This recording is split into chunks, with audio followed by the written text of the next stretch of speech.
The city burns around me, flames devouring every familiar corner. Yet I run not from the fire, but from the secrets I've buried deep inside. Every heartbeat echoes danger, every shadow whispers betrayal, and in the chaos I find her. Someone I shouldn't trust yet cannot resist. In a world collapsing into ash, will we survive? Or will the fire consume everything, including us? I still remember the first time I realized life wasn't going to hand me anything without a fight. My name's Ethan Hayes, I'm 25, and I grew up in a neighborhood where survive wasn't a choice. It was a necessity. The streets taught you lessons fast. Betrayal stings sharper than a punch, and trust is a currency most people can't afford. But somehow, in the middle of all that chaos, I learned to love, and I learned that love itself could be the fiercest battle of all. It started with Lila. She wasn't someone you could ignore every time she walked into the room. It felt like someone had turned the lights on inside my chest. She was fiery, unrelenting, a hurricane trapped in a human frame. We collided in the gym one rainy evening. Literally colliding, sweat and adrenaline mixing. And when she glared at me with those storm gray eyes, I swear I heard a silent challenge. That moment, I knew she wasn't someone I could handle with caution. You couldn't tame her, not easily. And God knows I didn't even try. I'm not proud of how it started. Our first weeks were a constant clash. Words like daggers, tempers flaring, fists clenched just enough to hold back. But every argument, every fight, somehow wove us tighter together. I don't know how that works. How the people who push you to your limits are often the ones who make you feel alive in ways nothing else can. She pushed me, and I pushed back. We burned hot, fast, and chaotic. But in that fire, I found a kind of clarity I'd never known. Life wasn't just about her and me, though.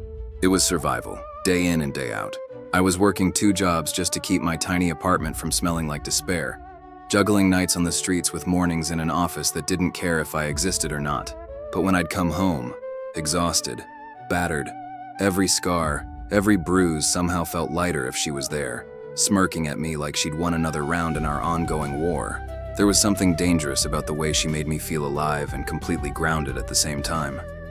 One night, after a particularly intense fight, I found myself standing on the rooftop of my building, city lights flickering beneath me. Rain was starting to pour, heavy and relentless, but I didn't move. I didn't run. Lila had stormed off as usual, leaving words behind that could have shattered anyone else. But something in me stayed rooted. I realized that the fights weren't the point. They were the signal. The fight was the proof that we were real, that nothing in our lives was safe or predictable, and that the love we shared wasn't gentle. It was raw and unpolished and real. From that night onward, things escalated. Not in anger, but in passion. We started running together, sneaking into abandoned buildings, training our bodies to endure more than we thought possible. Climbing fences, racing through alleys, always on the edge of something dangerous. Every risk felt worth it. Every moment intensified by the knowledge that one wrong step could end everything. And maybe that's what made it thrilling. The fact that every second we spent together carried weight, that every breath could be our last if we weren't careful. Then came the night that changed everything. I won't forget it. The streets were unusually quiet, an uneasy calm that set my nerves on edge. Lila and I had gotten into a fight earlier. Typical, stupid, fueled by pride. And I left her alone, thinking a night apart might cool things down. But something in the shadows was waiting. I didn't see them coming until it was too late. One wrong turn, one stray decision, and suddenly I was thrown into chaos I could never have imagined. Gunshots, screaming, running. I've never moved so fast in my life. My heart pounded like it would tear through my chest. My lungs burned. My mind raced for solutions that didn't exist.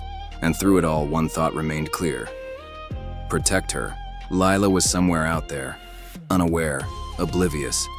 And I couldn't let harm come to her because of me. I stumbled through alleys slick with rainwater, dodging debris, leaping over fences, adrenaline coursing through me like wildfire. Every instinct screamed to survive, but survival wasn't enough. I had to win this fight for both of us. Finally, I found her, cornered against a wall by someone who should have known better. Rage consumed me, sharp and blinding. I don't remember all the details, just the feel of my fists connecting, the sound of chaos fading as I dragged her out of harm's way. We didn't talk that night, didn't exchange words. We just ran.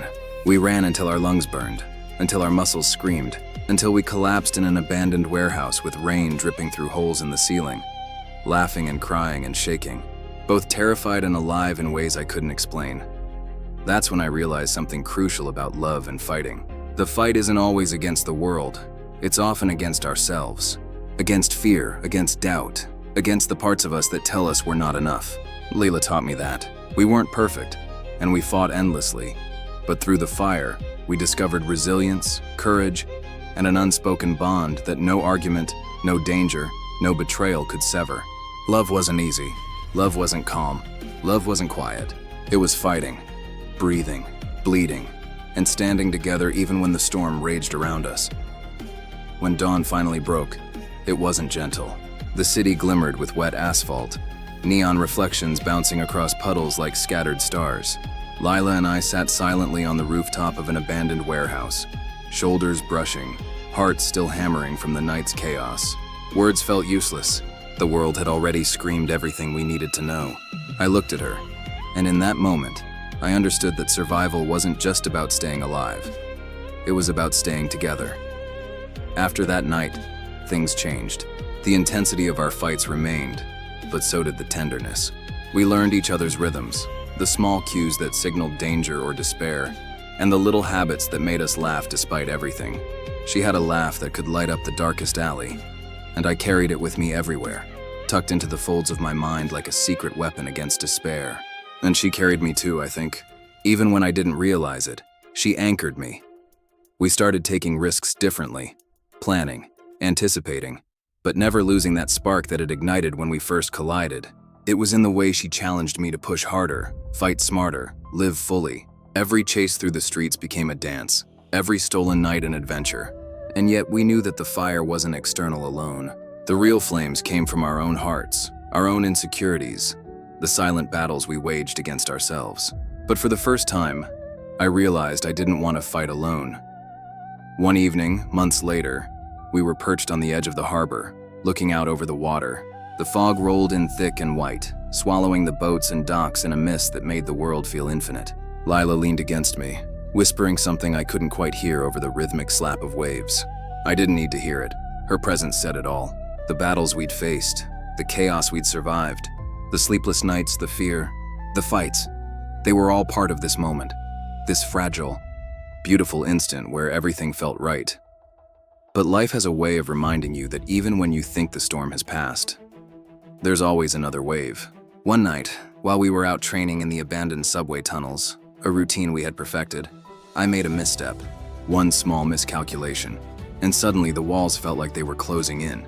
A burst of fire, sparks flying from exposed electrical wires, the smell of smoke thick in my lungs. I dove instinctively, dragging Lila down behind a rusted support beam just as the tunnel shook violently. It was chaos incarnate. Smoke, fire, panic, adrenaline. A test unlike any we'd faced before. I felt my heart hammering against my ribs as I shielded her, moving instinctively through the inferno, my mind screaming at me to survive and to keep her safe. Every step was a risk, every breath a reminder that we were alive by chance, not by luck. And yet, in the middle of that inferno, I felt more alive than ever. The fire wasn't just physical. It was everything we had endured, condensed into a single, blazing truth. We belonged together even in danger, even in chaos. After escaping the tunnel, we collapsed in an empty alley, smoke and ash coating our clothes. But laughter bubbled up uncontrollably. The danger, the fear, the very real possibility that everything could end in a heartbeat. It made the bond we shared impossible to deny. I looked at her, hair plastered to her face, eyes wide and gleaming with exhilaration. And I knew we had crossed a threshold. Nothing could undo the fire we had built inside us. Nothing could sever the connection that had been forged through conflict, risk, and relentless passion. Months passed, and the world began to feel less hostile. Not because it had changed, but because we had changed. We grew stronger, smarter, fiercer. Every fight, every run through the city, every chaotic night had honed us into something more than mere survivors. We had become partners in a war only we understood. Warriors bound by love, trust, and fire. And yet, despite all that strength, every day reminded me how fragile it all was. Love, like life, isn't guaranteed. It's earned in moments of bravery, in decisions to stay, to trust, to fight, and to let go when needed. Then came the final challenge, the one that would test everything we believed. A rival from my past emerged, someone who had left scars deeper than any street fight could leave, someone who threatened not just our safety, but our very bond. Lila and I were cornered in the old train depot, walls echoing with our footsteps and the hiss of distant trains. The confrontation was inevitable. Words flew, accusations, threats, and then the fight itself erupted. A whirlwind of fists, strategy, instinct, and pure determination. I felt my life in every punch, every dodge, every maneuver. But more than that, I felt her life entwined with mine. We fought side by side, a seamless unit, moving with an understanding that required no speech. The danger was immense, the stakes higher than ever. But in that crucible, I realized that our love was forged in fire. Every scar, every bruise, every sleepless night, every adrenaline-charged chase had led us here. We weren't just surviving. We were thriving, defiant, and unbroken. And when the fight ended, the warehouse silent except for our ragged breathing, we clung to each other, knowing that no storm, no chaos, no past could tear us apart. Love, I discovered, isn't soft. It's not easy. It's not always quiet or tender. Real love is standing in a tunnel of fire, shielding the person you care for, laughing through pain, crying through fear, and choosing to fight. Not against each other, but together against everything that dares to challenge you. Lila and I weren't perfect, but in our imperfection, in our constant push and pull, we had found a truth more powerful than any weapon or threat.